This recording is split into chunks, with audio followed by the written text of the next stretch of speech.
बिस्मिल्लाहिर्रहमानिर्रहीम। अस्सलामुअलैकुम दोस्तों, welcome back to my YouTube channel UNS academy से मैं हूं हाफिज़ उसामा अली और आज हम देखेंगे एमएस वर्ड की इंसर्ट टैब को। तो बिना वक्त ज़ाया किए शुरू करते हैं अपनी वीडियो को। आइए चलते हैं अपनी वीडियो की तरफ। दोस्तों, इंसर्ट टैब में सबसे पहले हम देखेंगे कवर पेज। कवर पेज क्या है?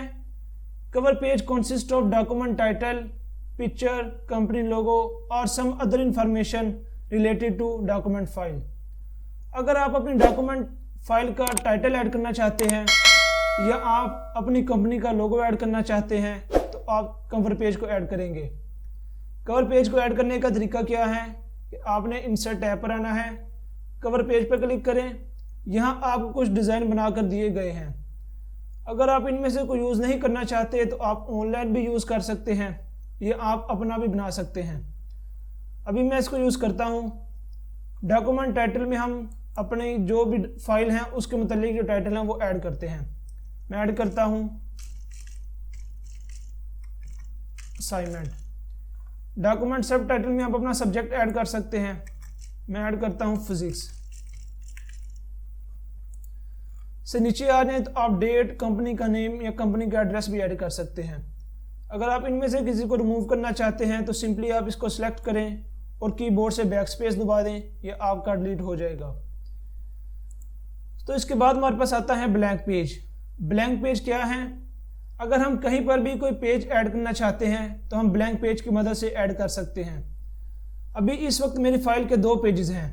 अगर मैं एक पेज ऐड करता हूं तो हमारी फाइल के 3 पेजेस हो जाएंगे। इसी तरह आप जितने चाहें पेज ऐड कर सकते हैं। तो दोस्तों, इसके बाद हमारे पास आता है पेज ब्रेक।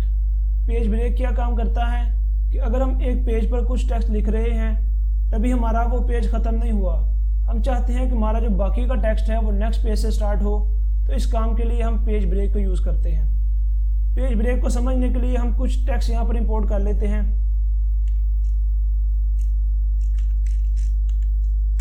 ये हमारा कुछ टेक्स्ट आ गया। अब हम पेज ब्रेक को यूज़ करते हैं।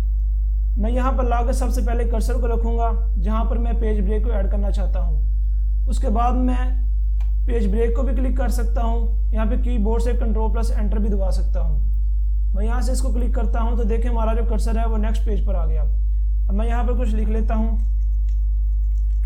तो इस तरह हम पेज ब्रेक को ऐड कर सकते हैं। इसके बाद हम देखते हैं टेबल। टेबल को हम उस वक्त यूज़ करते हैं जब हमने अपना डाटा कॉलम्स और रोज़ की फॉर्म में लिखना हो।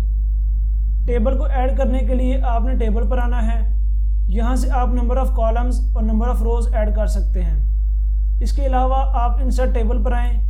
यहाँ से आप नंबर ऑफ़ कॉलम्स और नंबर ऑफ़ रोज़ ऐड कर सकते हैं। मैं यहाँ से 5 कॉलम्स और 5 रोज़ ऐड करता हूँ। ओके पे क्लिक करता हूँ। जैसे ही हमारा टेबल ऐड हुआ हमारे पास 2 न्यू टैब्स एक्टिवेट हो गई। एक है डिज़ाइन टैब और एक है लेआउट टैब। डिज़ाइन टैब हमारे पास हमारे टेबल की फॉर्मेटिंग और कलरिंग के लिए यूज़ होती है और जो लेआउट टैब है वो हमारे टेबल की स्ट्रक्चरिंग के लिए यूज़ होती है। डिज़ाइन टैब के अंदर हमारे पास आता है टेबल स्टाइल। हम अपने टेबल को किसी भी तरह का स्टाइल दे सकते हैं। टेबल स्टाइल पर आएँ। यहाँ माइक्रोसॉफ्ट ऑफिस वालों ने हमें बहुत सारे स्टाइल दिए हुए हैं। मैं इसको सिलेक्ट करता हूँ तो आप देख सकते हैं कि हमारे पास जो अल्टरनेटिव रोज़ हैं वो बैंडेड आ रही हैं। अगर आप इनकी बैंडेड ख़त्म करना चाहते हैं तो टेबल स्टाइल ऑप्शन में आएँ। यहाँ से बैंडेड रो को अनचेक कर दें। अगर आप कॉलम को बैंडेड करना चाहते हैं तो बैंडेड कॉलम पे चेक कर दें। इनको ख़त्म करना चाहते हैं तो बैंडेड कॉलम को अनचेक कर दें। हम अपने टेबल के स्टाइल को चेंज करते हैं।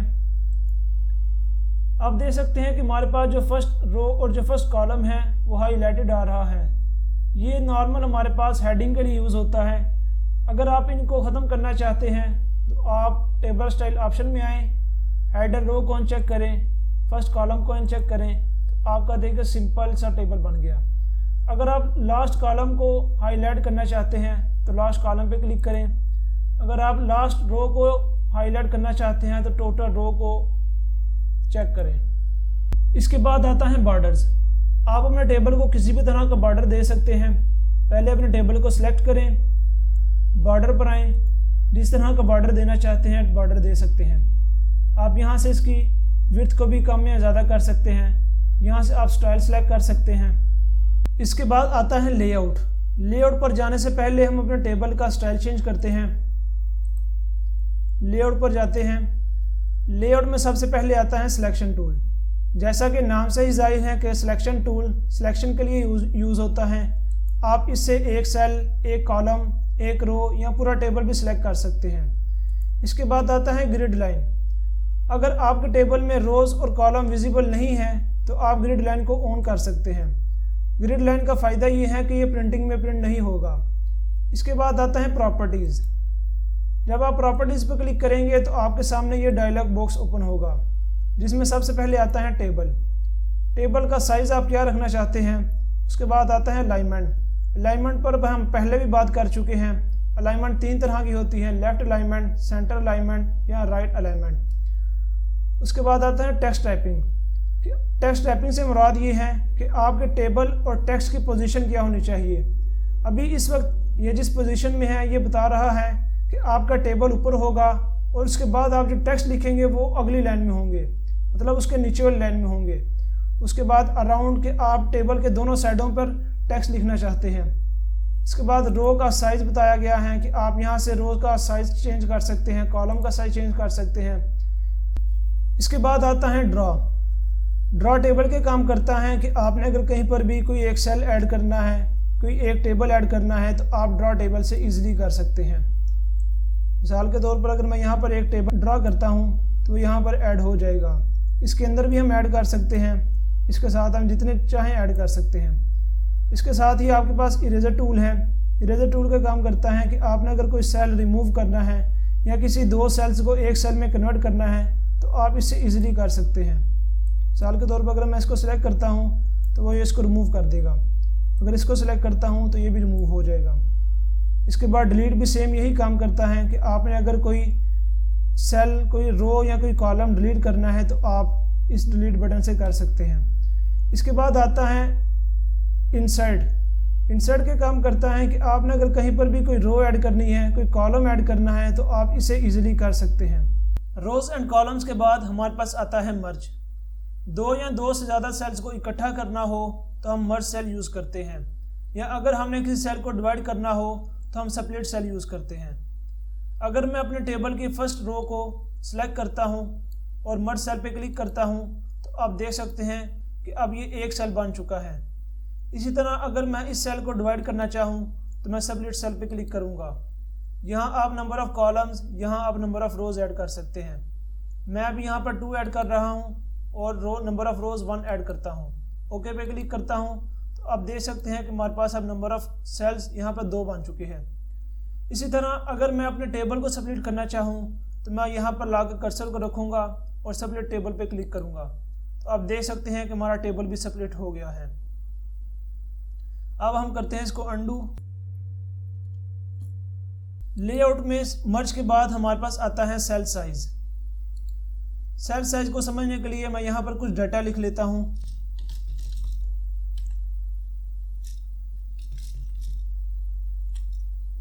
अब अगर मैं चाहता हूँ कि हमारा जो टेबल है वो हमारे डाटा के मुताबिक हो जाए, हमने जो टेक्स्ट लिखा है वो उसके मुताबिक एडजस्ट हो जाए, तो मैं यहाँ से इसको सिलेक्ट करूँगा, ऑटो फिट पर आऊँगा तो यहाँ आपको 3 ऑप्शन दिए गए हैं। Auto fit, contents, auto fit window या फिक्स्ड कॉलम विड्थ। अगर मैं यहाँ पर ऑटो फिट कंटेंट करता हूँ तो आप देखें हमारा जो टेबल है वो हमारे टेक्स्ट के मुताबिक हो गया है। इसी तरह अगर मैं विंडो के मुताबिक करना चाहूँ तो मैं ऑटो फिट विंडो पे क्लिक करूँगा। इसी तरह मैं अपने सेल्स की हाइट और विड्थ को भी चेंज कर सकता हूँ। यहाँ से मैं अपने सेल की हाइट को चेंज कर सकता हूँ और यहाँ से मैं अपने सेल की विड्थ को चेंज कर सकता हूँ। इसके अलावा आप सेल के साइज़ को ड्रैग करके भी चेंज कर सकते हैं। ड्रैग करने के लिए आपने अपना कर्सर बाउंड्री पर लाना है। जब आपके कर्सर का साइन चेंज हो आपने इसको ड्रैग करना है। तो इस तरह भी आप अपने सेल के साइज़ को चेंज कर सकते हैं। लेआउट में सेल साइज़ के बाद हमारे पास आता है अलाइनमेंट। तो दोस्तों ये अलाइनमेंट सेल में टेक्स्ट के मुतालिक है और ये अलाइनमेंट 6 तरह की है। Top left, top centre, top right, middle left, centre, middle right, bottom left, bottom centre, bottom right. तो हम इसको चेंज करके देख लेते हैं। अगर आप इसको सेंटर में लाना चाहते हैं तो आप यहाँ पे क्लिक करें। आपका टेक्स्ट सेंटर में आ जाएगा। इसके बाद है टेक्स्ट डायरेक्शन। अगर आप अपने टेक्स्ट की डायरेक्शन को चेंज करना चाहते हैं तो आप वो भी कर सकते हैं। इसके बाद अगर आप अपने सेल का मार्जिन चेंज करना चाहते हैं तो आप यहाँ से भी कर सकते हैं। लेआउट में लास्ट में आता है डाटा। आप अपने डाटा को सॉर्ट आउट भी कर सकते हैं, या आप अगर अपने हेडर रो को रिपीट करना चाहें तो आप रिपीट भी कर सकते हैं। इसके अलावा अगर आप अपने टेबल को सिंपल टेक्स्ट में कन्वर्ट करना चाहें तो आप यहाँ से टेक्स्ट में भी कन्वर्ट कर सकते हैं। इसके अलावा अगर आप कोई फार्मूला यूज़ करना चाहते हैं तो आप यहाँ से फार्मूला भी यूज़ कर सकते हैं। तो दोस्तों, ये था हमारा आज का लेक्चर। मिलते हैं नेक्स्ट वीडियो में एक नए टॉपिक के साथ। अपना ख्याल रखिएगा। खुदा हाफिज़।